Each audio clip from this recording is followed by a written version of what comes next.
Visualizing. Visual people would rather see a chart than a whole bunch of numbers. I'm going to show you two different presentations for 5 seconds each. You tell me which one you prefer. Here's the first one.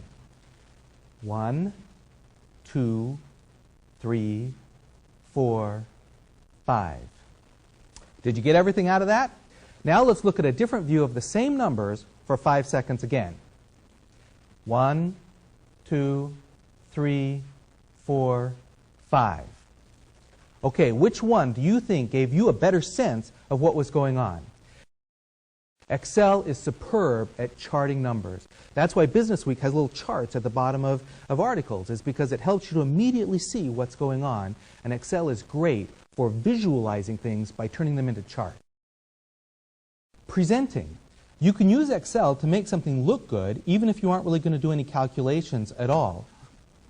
Let me give you an example. At our house, we have this kind of an ongoing joke. It's called trying to get the kids to help with the chores.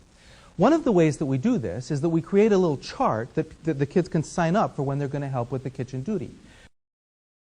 Let me show you this chart that we made. What this chart does is it lets them sign up for whether they're Monday, Tuesday, or whatever, whether they help with the dishes or whatever. And there's not a single number in this chart. There's not a single formula anywhere on it. The whole point of the chart is purely graphical, it's purely presentation, and yet I did the whole thing completely in Excel. Organizing. Obsessive people make lists. They like to sort those lists. One day, back when I was a lowly COBOL programmer,